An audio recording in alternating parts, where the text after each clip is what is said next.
Hi, welcome to the Den of Doom. Here we are once again. We're going to do a cadence set. We're going to do 2 times 8 minutes at a 60 to 80 cadence, and then we're going to do 2 times 2 minutes, I think it is, at 100 to 110 cadence. So we're going to mess it up a little bit with the old cadence. We're going to push out a similar power, we're going to push out slightly more when we get to the second effort. But we are replicating some hill climbing. If you could keep an 80 to 100 going up some big hills, then that would be absolutely amazing. However, it's unlikely.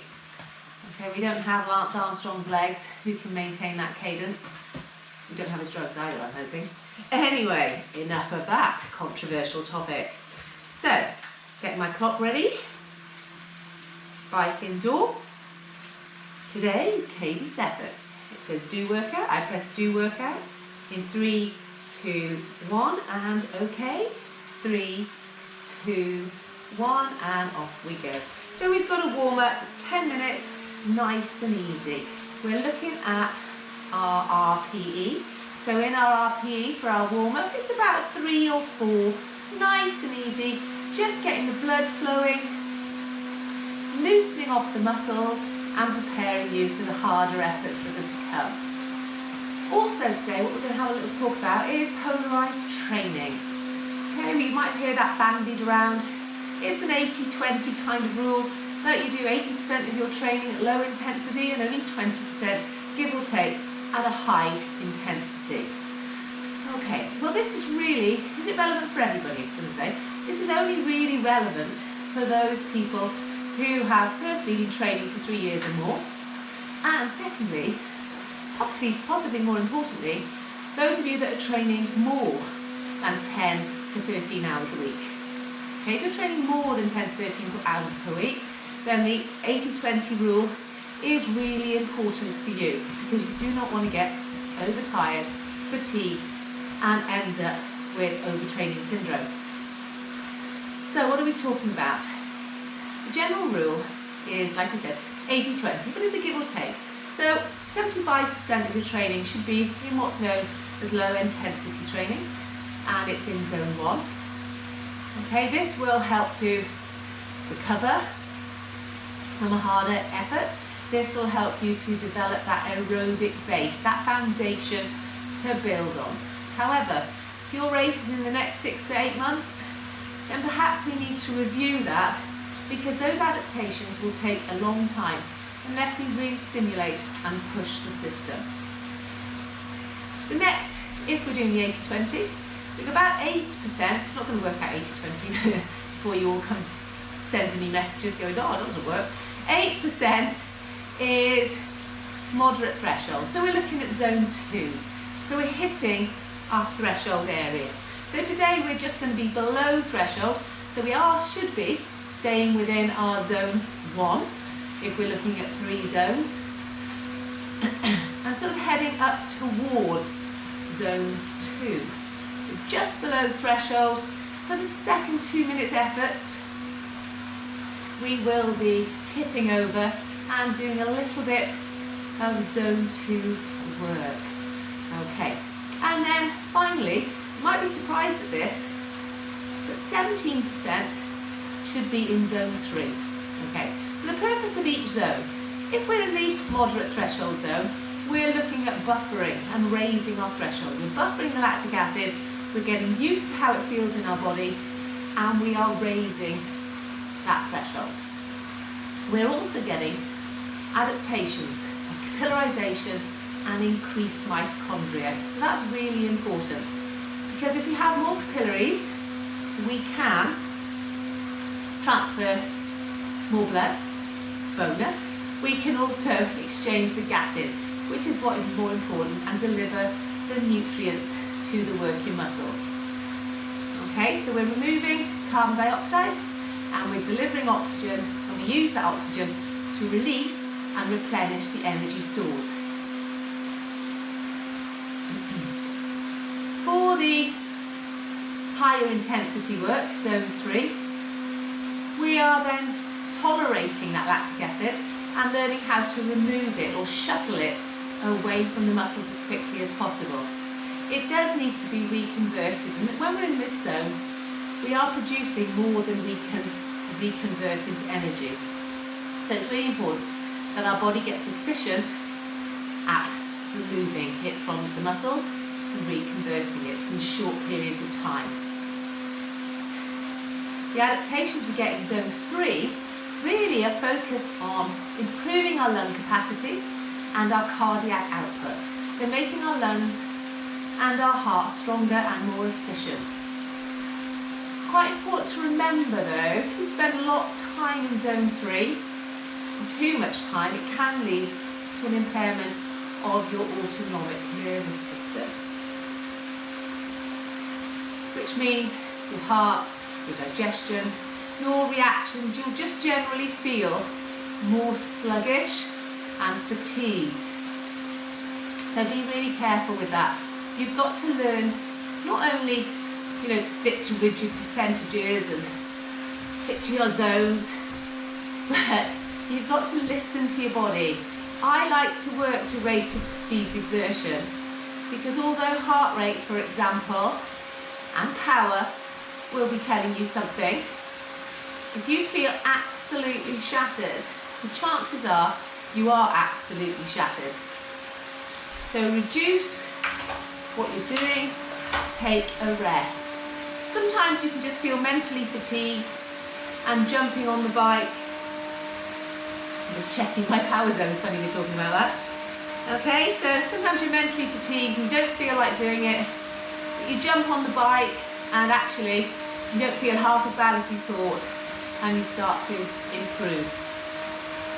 Can you just check that I'm in the screen? I've got a beautiful assistant arrived. You just tap the screen. Top of your head isn't. Oh, okay, can you lift it? So we're having a few technical changes here. There we are. Is that better? Yeah. Yeah, it doesn't sound too convincing. Yeah, no, that's fine. Okay. You're nice, aren't you? Yeah. So we're making sure that we're not too fatigued. So listening to your body is really important. Yes, heart rate's important, power's important, but it's something that all three working together will give you an idea of how you're performing.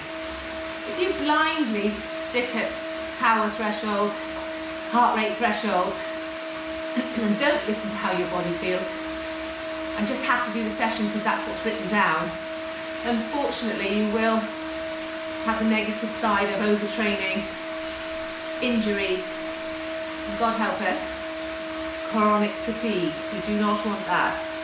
Anyway, we've got 3 minutes left of our warm-up here. The other thing you need to think about when you're training is making sure that you match the intensity of your sport or discipline. So if you're working for an Ironman, then we do need to think about how long you're out there for. And we do need to think, what are we replicating? What's the course like? Is it hilly? Are you going to have to climb? Are you going to have to spend a lot of time at a lower cadence?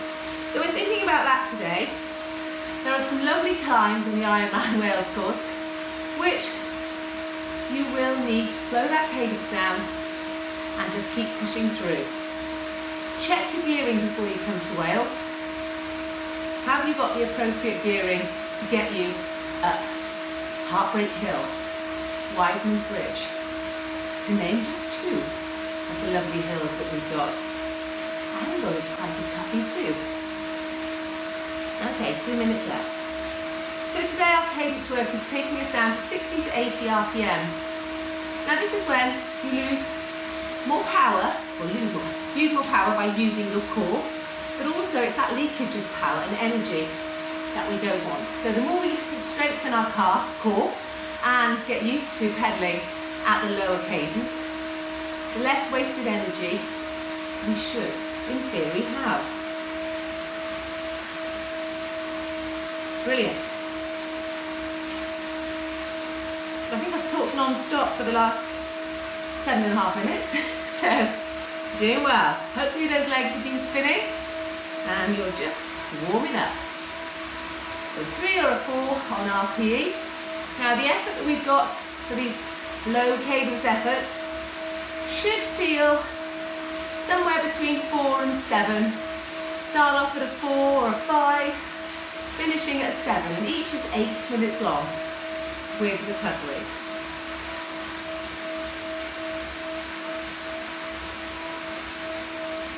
So I tend to like to teach people to spin and match their running cadence as much as possible.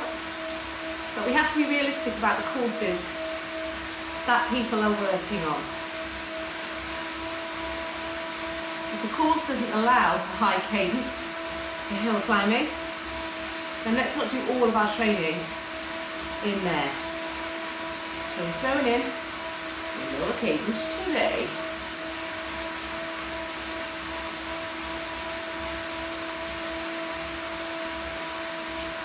Seconds to go. I'm definitely warming up. I didn't put the fan on again today. 3, 2, 1, and up we go. It's 8 minutes. Slow it down. The problem is, I might not hit my power because I'm on a normal turbo, and it may not provide enough resistance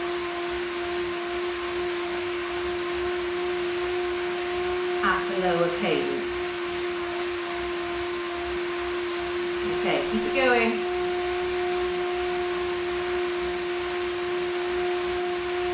Yep, a little bit below the power target. But I really want to think about how I'm pedaling. I'm thinking about straightening the poo, lifting up with these hip flexors, getting them to work at this lower cadence. So hopefully you've got cadence meter. If you haven't, like myself, a purist, we're now going to do a count. So you're going to count for 15 seconds, and we're going to see how many revolutions one leg does in 15 seconds. We're going to do the first count starting now.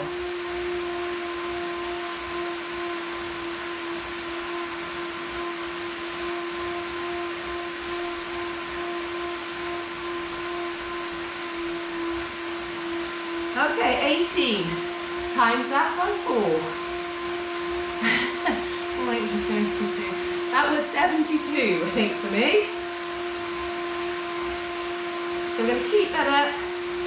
That power is on, and keep it going.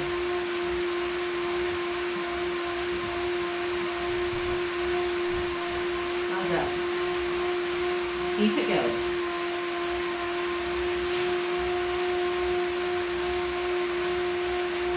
Think about how you're pedaling. Up and over. So when we pedal slower, we're engaging more of our fast twitch fibres.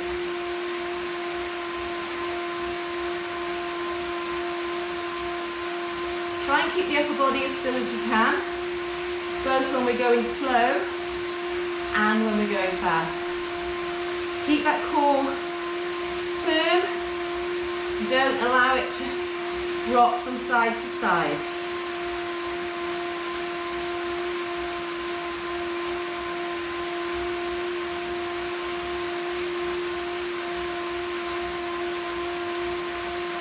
Well done.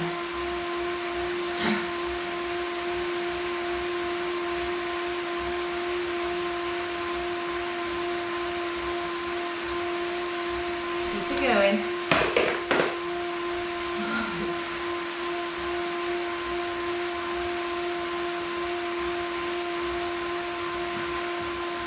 Good. Get to a count, get ready, and count. Make sure you count the opposite leg.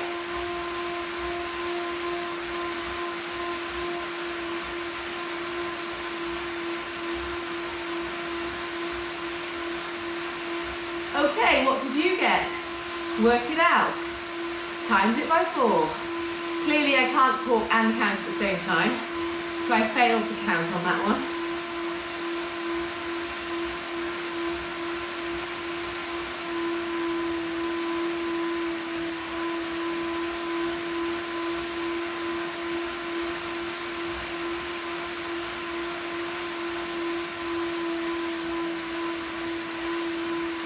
I'm still on the 18. I did another little sneaky count there.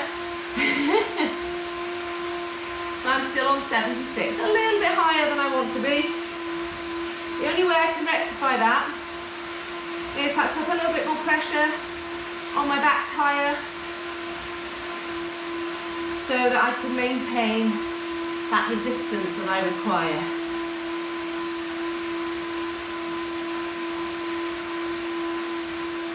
So keep pushing it round, think about your core.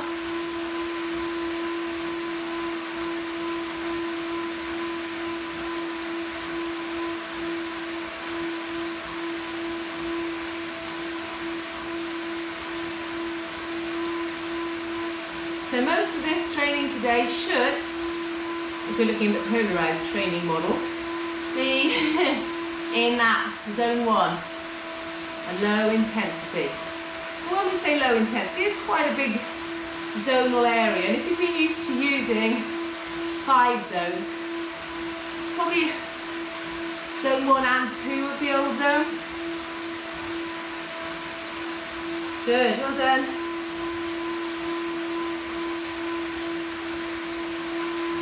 Keep it going. It's a nice smooth rhythm. Well done. Come on, guys.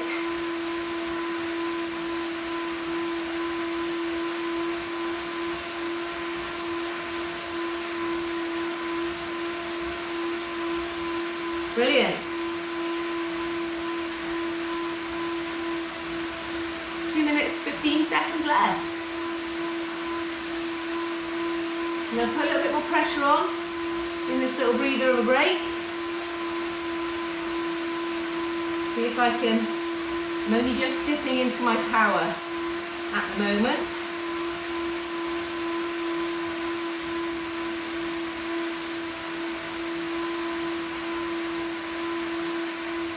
This is where the benefits of a electronic trainer, which call it smart trainer, is because it'll actually put that resistance on for you. So some of you are not finding it as easy as me.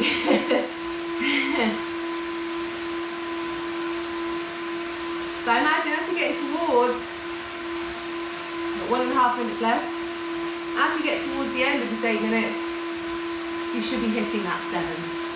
I'm still probably at a 5 or a 6.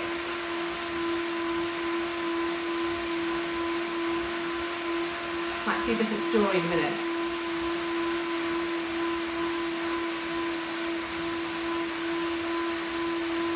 Last minute.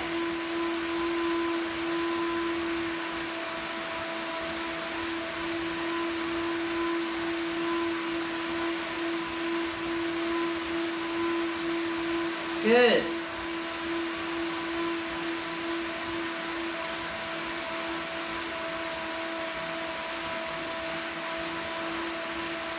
Good.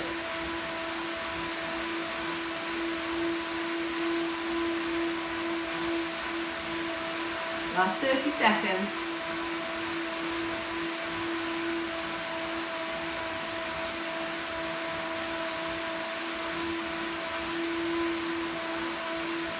Let's do a count for the last 15. Get ready and count.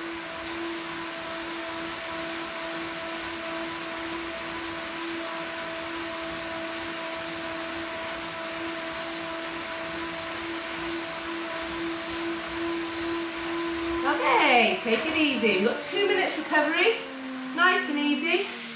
Just going to jump off, add my resistance.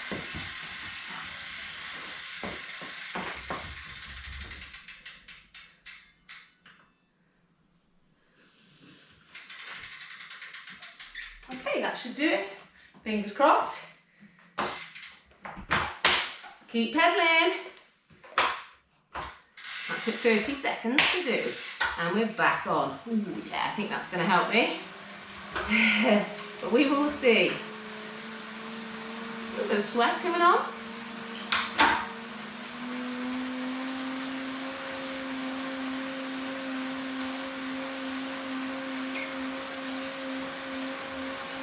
Maybe I should put some more air in my tyres.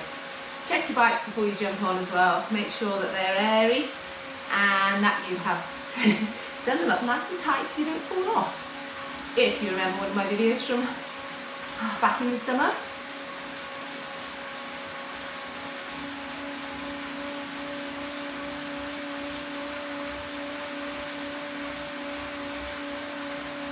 Good.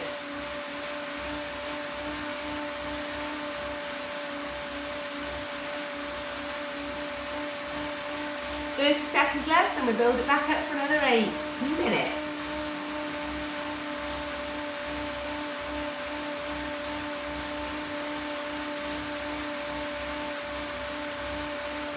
Twenty seconds left.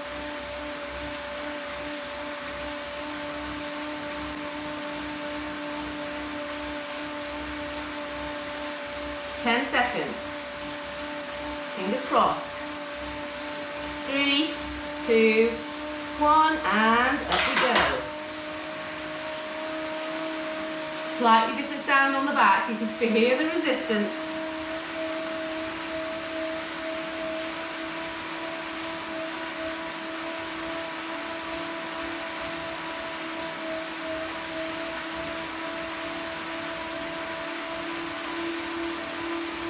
Pushing out a bit of power. You can do it in the aero position even better. Use your bars, pull across the core to get the power through. Don't waste what you've got, keep it engaged, but try not to wriggle like a wriggly thing.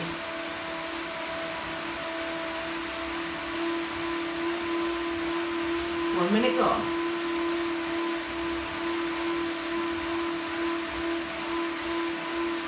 Well done.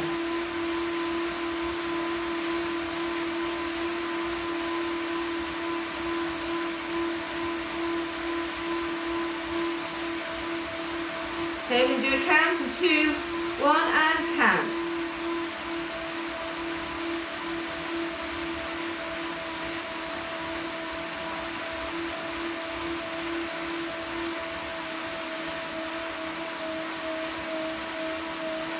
$17 for me this time. So 68.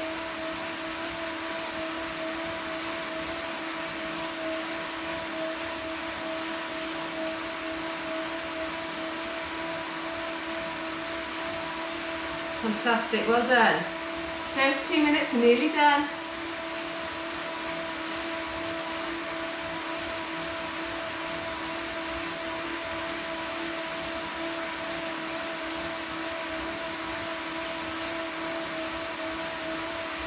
Well done.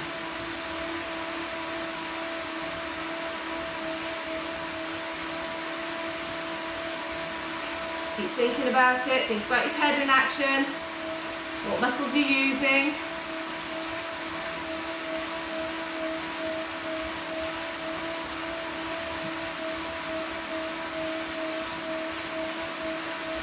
If you're able to stay aero while climbing, that's fine.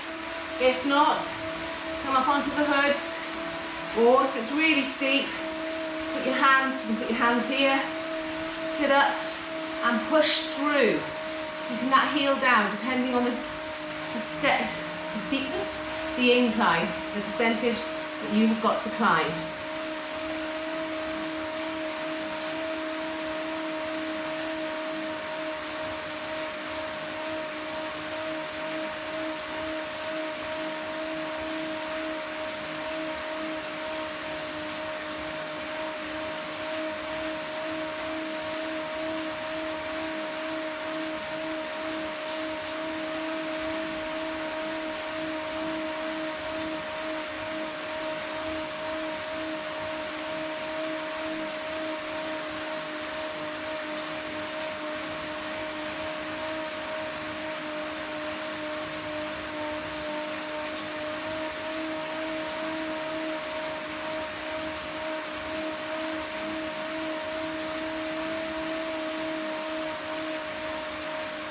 Good, well done. We're up to halfway now. Keep those legs turning.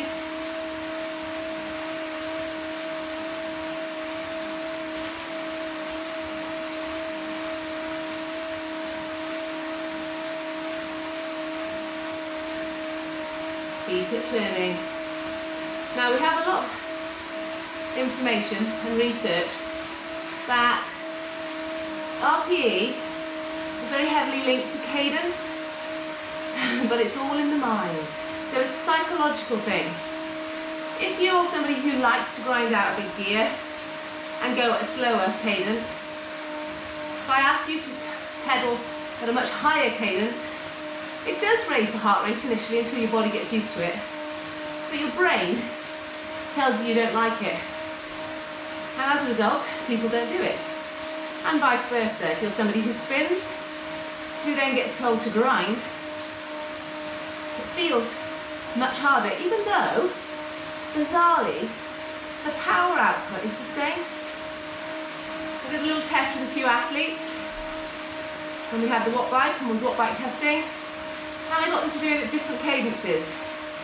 And heart rate and power were the same as we progressed through the tests. But their rate of perceived exertion was different depending on whether they were a grinder. Got me very, well actually, is there a dating site called that? Anyway, moving on. Whether they're somebody who pushes a big gear or somebody who spins. And that was really fascinating. Always got the scientific head on. So what we perceive sometimes isn't what it really is. I think they came out with the same results.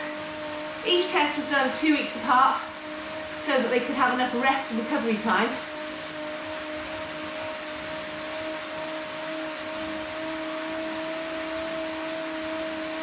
Good. Last two, let's count and count.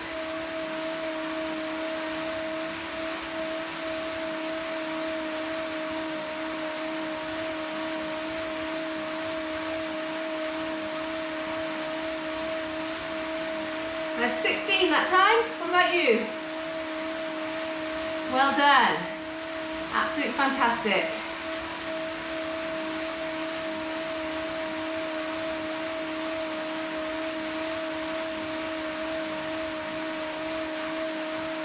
Good.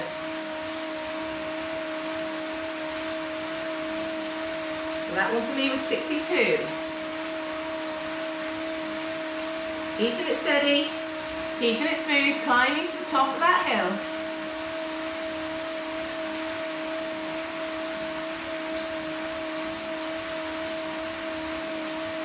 We'd like to spin it, but we just haven't got the gears.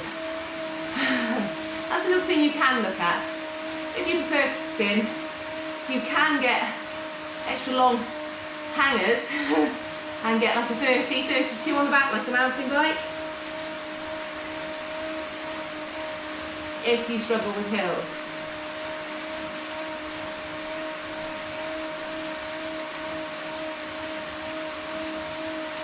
Good.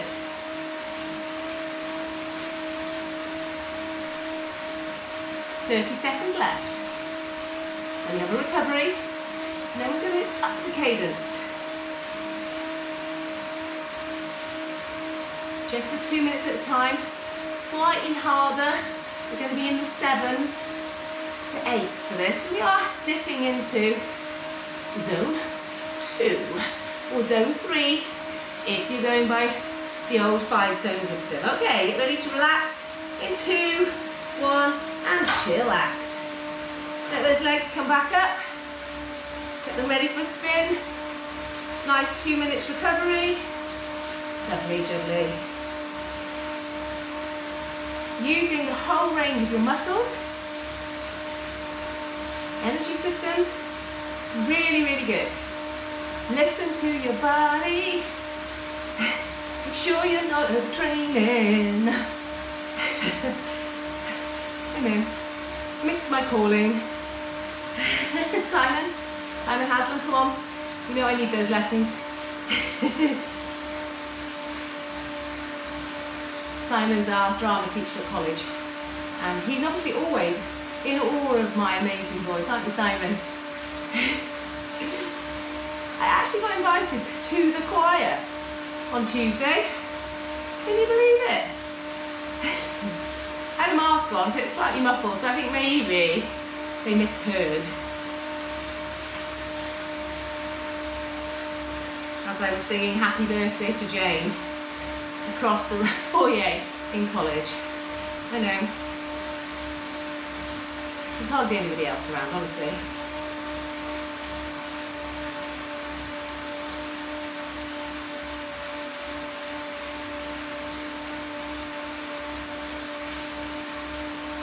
Last 30 seconds, then we're going to spin a little bit faster, well, a lot faster.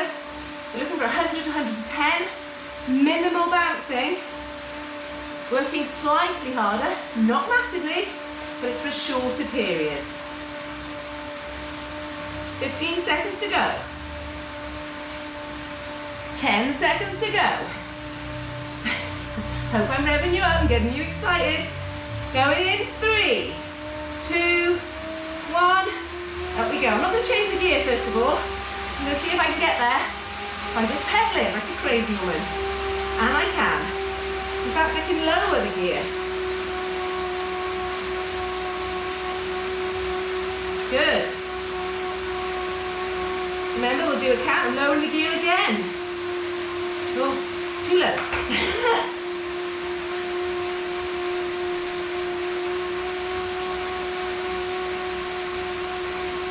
When I get my clock back, we'll do a count.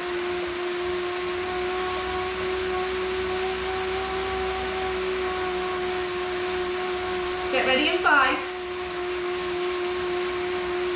And count.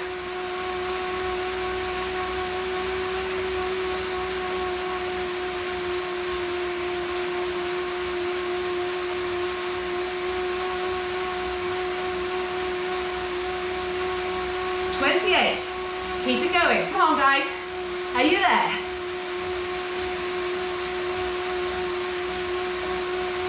So I think I was on 112.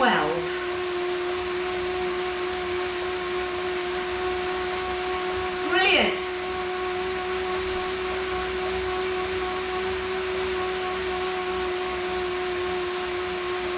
Keep that cadence up.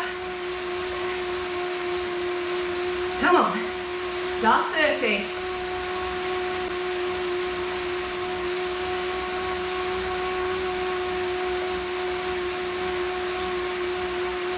Last 20.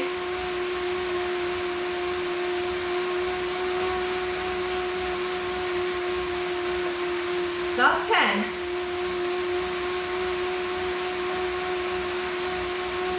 Three, two, one, and take it down.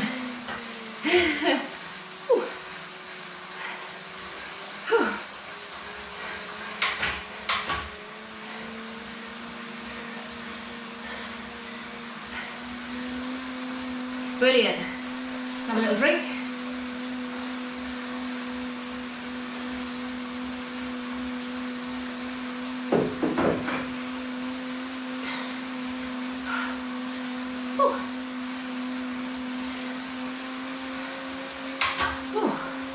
Actually got 8 minutes recovery this time. So it's 2 minutes on, 8 minutes off. Brilliant. So we dipped into zone 2 there. We experienced a lot more lactic acid than we did previously. Well, at least I did because I couldn't get the power up. So maybe you guys didn't. A little bit more recovery required.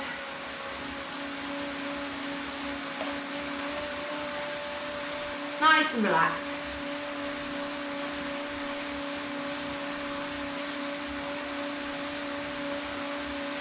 Awesome.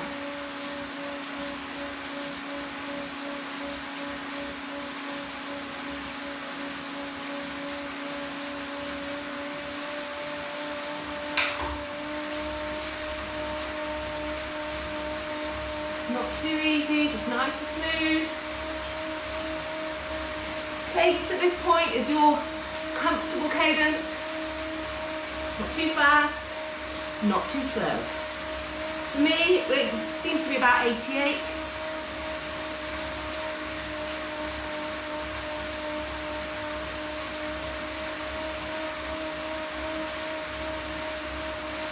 Six minutes left.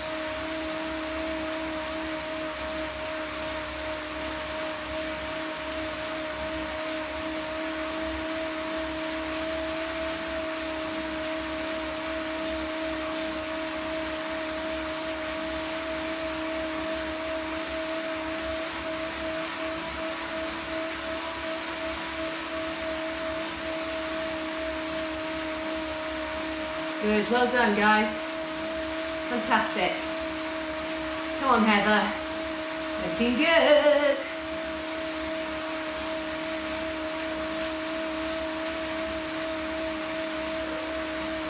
Come on Kate.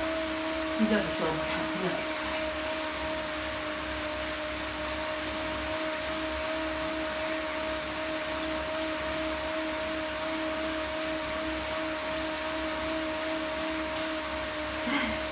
Wipe off the sweat. The little dog is lying on my towel. He's made himself a lovely little bed. I'm dressing down my coat, towel and a cushion. It's a hard life, isn't it?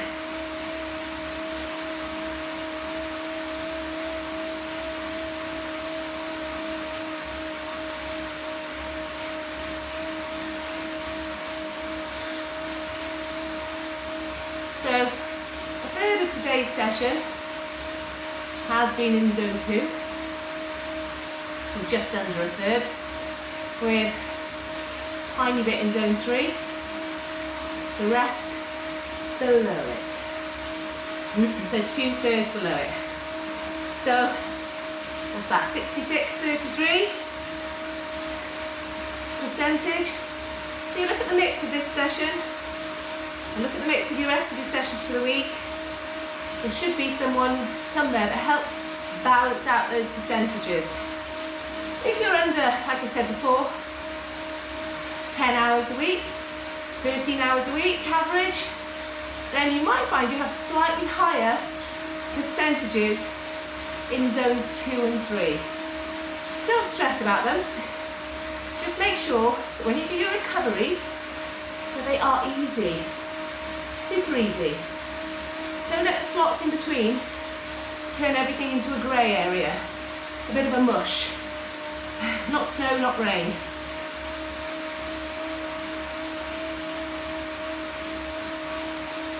Good.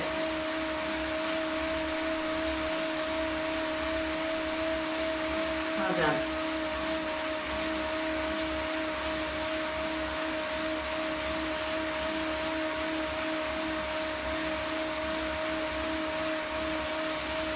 Good, good.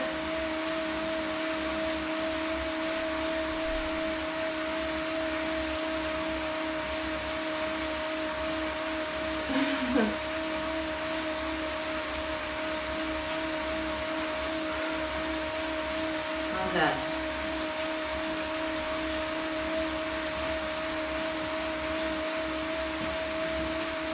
One 2-minute effort left to go. And then it's the cool down. Very nice.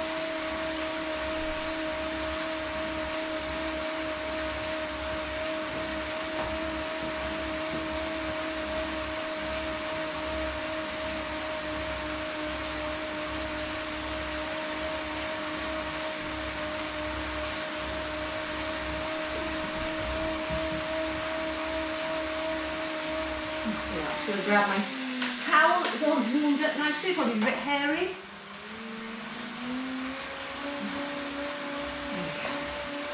Try not to get too much sweat on your bike, because unfortunately this salt in your sweat is quite corrosive.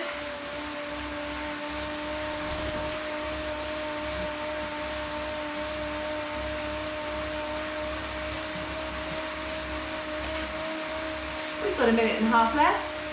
We've got our last 2 minutes, the last.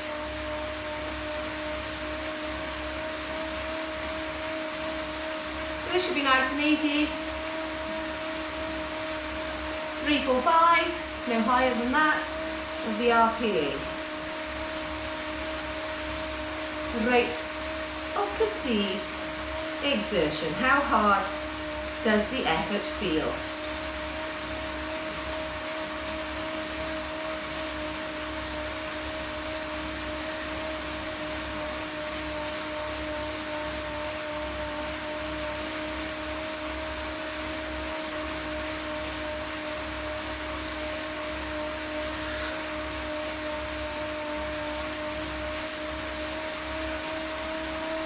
Good, come on guys. Last 40 seconds now, and a 2-minute last. I love that last. As you can tell, I prefer a higher cadence.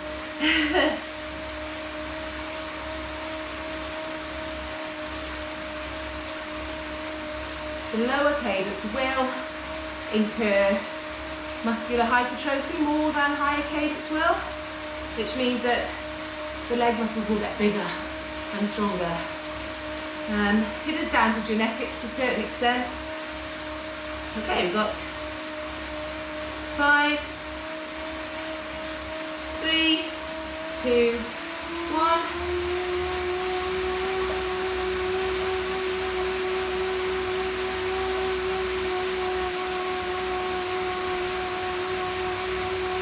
Good, as fast as you can, guys. Out too much bouncing. Keep your seat still on the saddle.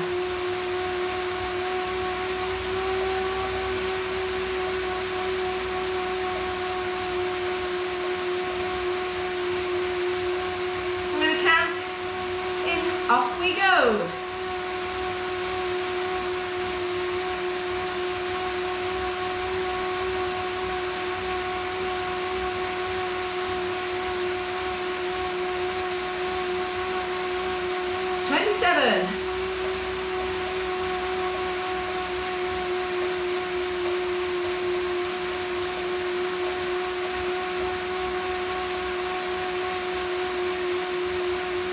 Got a minute to go.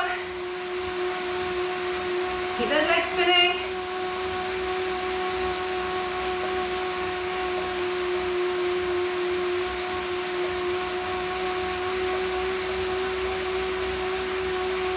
Count.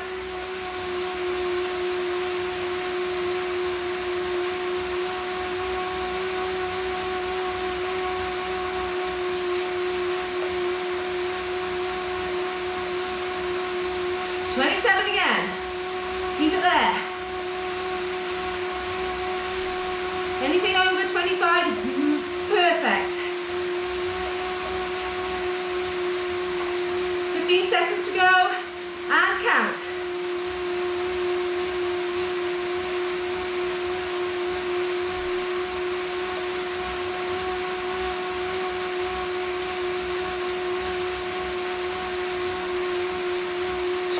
That time, and relax.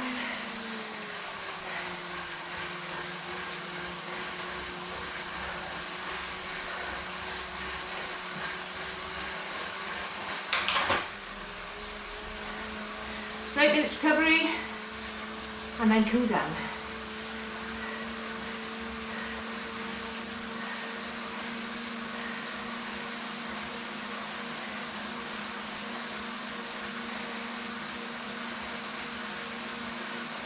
It'll take us up to 50 minutes. If you're short on time, you can jump off the final cool down. Make sure you get your stretching in. I am going to add some stretches in that last 10 minutes on the bike. If you're confident enough to stay on and that you're securely secured into your turbo, please join me for those stretches.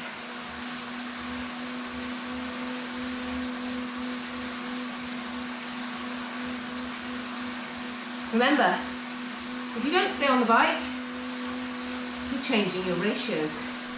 If you keep moving around, if you're a person who has to work on your feet, constantly moving, then to a certain extent, we have to take that into account for your training load. I'm usually, pre-COVID, not sitting at a desk, rushing from classroom to classroom, doing laps of the classroom to make sure everybody's on task, because they're all working on computers and could be playing all sorts of games. Snooker seems to be a favourite one. Some have been caught gambling in the past. God knows how they've got onto it. I think those have all been firewalled now. You can't get onto those sites.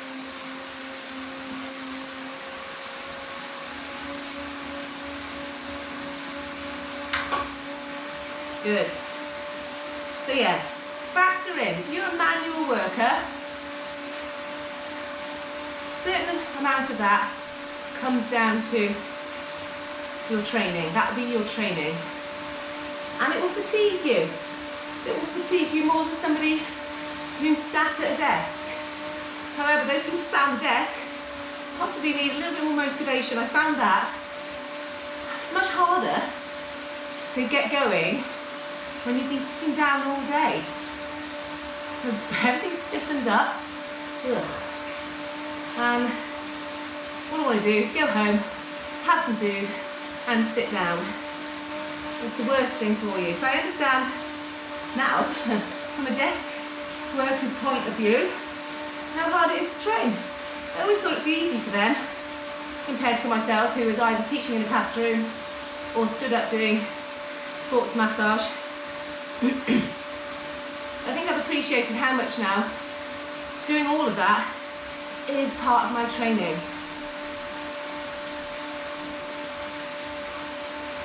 Some of us use more energy just stressing about life. Again, that's got to be taken into consideration. Don't compare yourself to others. It's my first point to make. Don't look at their Stravas. What they're doing is not the same as you. Look at where you were, look at where you are now. See how you feel. Last week, I had a fantastic run, felt amazing. Compared it to 8 weeks prior, same run, didn't feel so fantastic at the end. We ran an extra 2 or 3 miles, I think, this week, and our average pace was something like 40 seconds per mile faster. And that comes down to just consistent training. Look at those improvements. The pace wasn't amazing because it's off-road. That improvement will translate to the road. So when it comes to doing race work, I can't wait. Don't look at them now. Where you were, where you are, where you want to be. Are you heading in the right direction? If you're struggling with sessions, could be that you're tired. You need a change. And if you let me know, or you're not working with me, then have a look at your program. A week off, doing something different, will give you a whole new lease of life. I'm not swimming at the moment, but I'm getting some surfing in, and I'm loving that as well.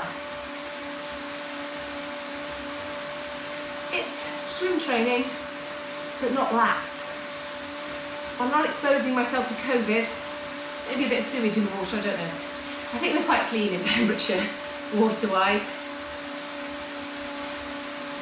And I'm hoping that the power that I get from the surfing is going to transfer. So I'll experiment it and I'll let you know. It was sort of came to me first when we were doing lifeguard quals, and the boys there, one of the boys, something like a 5:30, 400, never been in a swimming club, purely was a surfer. He had a natural feeling and affinity with the water, and to swim 5:30 with nothing but surf training, yeah, I was quite impressed. Slightly faster than I will ever be able to do. I'm trying to think what my fastest was. I think 5:55 was my fastest ever, but that was months, if not a year or more, of sweating blood in that pool. My 80-20 ratio certainly wasn't happening back then.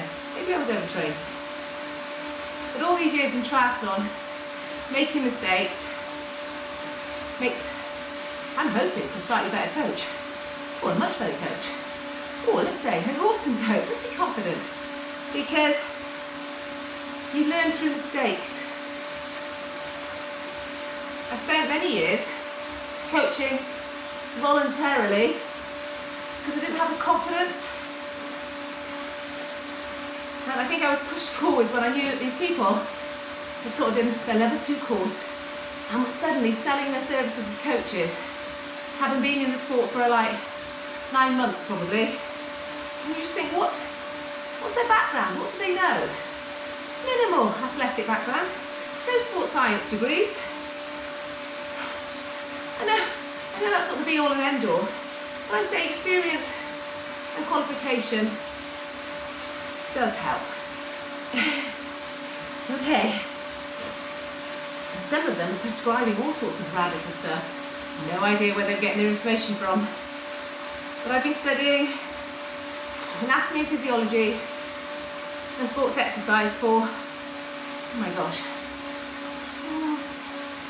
25 years, 30 years. Okay, take it down another level. So drop a gear. I'm competing in triathlon since that very first one in 91. So where are we now? 30 years. And racing since I was 11 in one form or another. Gosh, every time I say that I'm like, especially when I get older, I'm realising how many years it's been. So yeah, if you want to be coached by somebody who's made lots of mistakes and learned from them, give me a shout. I think sometimes with my sports massage it always helps. Because people come in and I'm like, oh, I remember having that injury. This is what I did. It worked for me. Maybe it'll work for you. It doesn't always. And you can't assume everybody's the same. Everyone's physiology is not the same. Thinking about it now, I'm not quite sure how much you can see of me in that camera. So if I sit up to do the stretches, you might lose me completely. So we won't do the stretches today. If you want to listen to me drivelling on, stay with me, keep spinning. If not, jump off your bike, do some stretches. Don't forget, I've got stretching videos online. Have a little look at those, see which one suits best. I've got a short 10-minute one, or I've got some half-hour ones, and that would suit you. So keep those legs spinning, and keep it going. So yes, people don't fit in the same boxes. Your training program might be slightly different from somebody else's because of what you can or cannot handle, or because of your shifts, what you're doing at work, what your type of work is. All of those things need to be taken into consideration, and the levels of fatigue that you might be experiencing. People always amaze me with what they can do. I'm quite a lazy athlete. You might not think so, but I am. And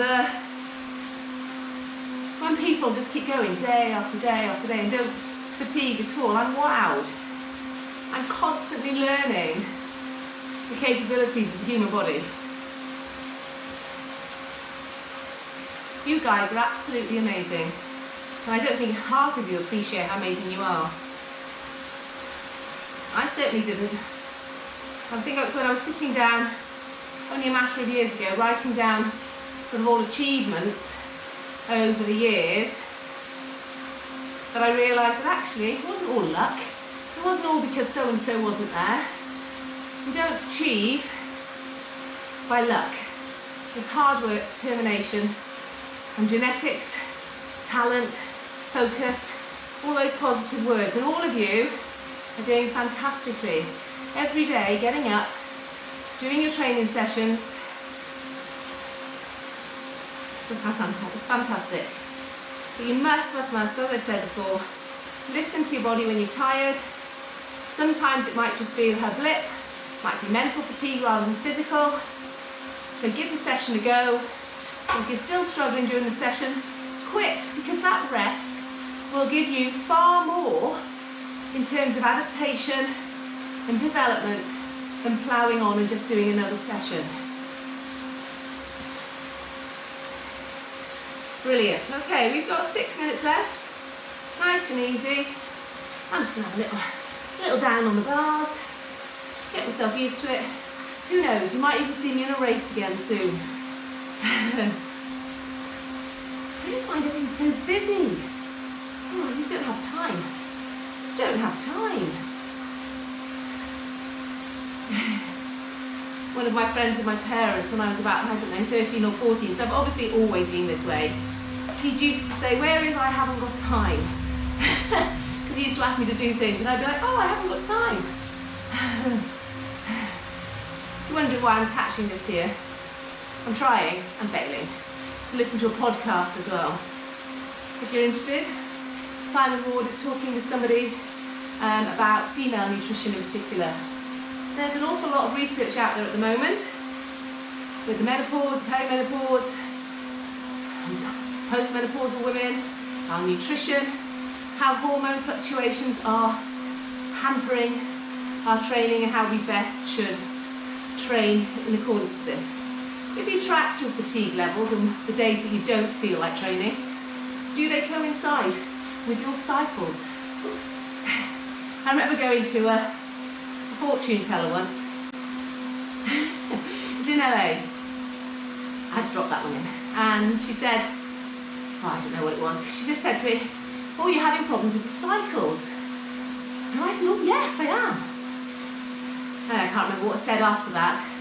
But as soon as evident, she was talking about my menstrual cycles and not my bicycles. Because all I could think of, first thing she said, all I could think was a bike. And I was trying to decide what bicycle to buy while I was in the States. So I think once I realised she was talking about my menstrual cycle, I was like, oh. I didn't listen to anything else she said. Switched off. Been obsessed with triathlon and cycling and running and for a very long time. Oh my gosh, that was back in 97, I think. Long time ago, Mel. Yep, travelling with Melanie. Morgan, are you on here?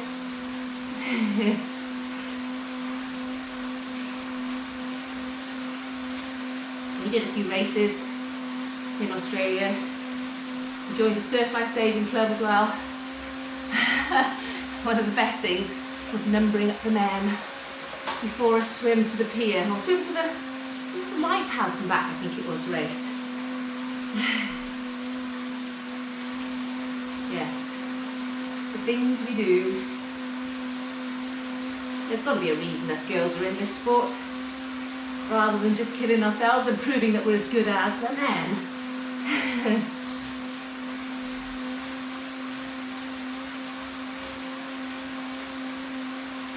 Good. Keep those legs spinning. We're nearly there. 2 minutes, 3 minutes left.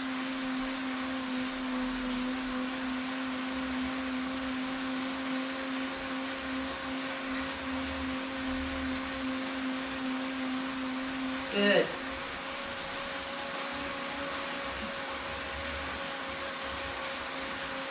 Don't neglect the protein in that post-exercise window. That's what she's telling me. Yeah. You can go with protein powders or real food. 25 to 30 grams of quality protein source in that eating window.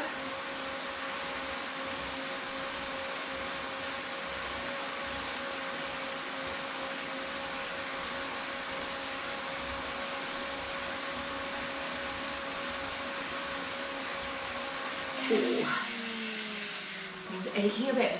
I'm going to sit up hoping that you can see me. Get the top of my head in. Or maybe I should just...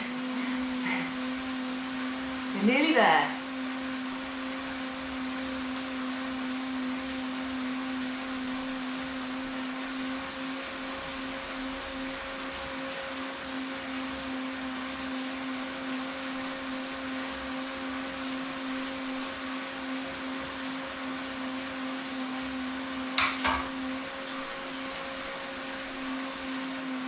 Basically, she's saying that we don't have to eat differently in these different hormone phases, but just don't forget the quality of your food needs to be good. Mind you, I've missed big chunks. Busy chatting. Last minute coming up. Okay, just slow down. A little bit stiff now. I'm going to stretch the calves. But I've got to get in the shower and get ready for teaching. Yay. My A-level PE group. So I'm stretching the calves down on one side. Feel a nice long stretch. Now you need them probably a little bit more with the slower cadence than you did with the higher cadence. The muscles have been working a little bit harder. Yes, they have, Baloo. He knows I'm coming to the end and he wants to know what's going on. Okay, get that stretch in. Hopefully I'm still on the screen. Okay, I'm going to take my foot out and just do my quads. Why will I be bent? I'll do it bent. I'll do it bent. So taking it behind me so that you get to see my face and I don't disappear off the screen. 3, 2, 1, and you're finished. Make sure you get off and stretch, stretch, stretch. I will catch you all again very soon. Dans le den of Zoom, no longer doom. Take care now. Bye-bye.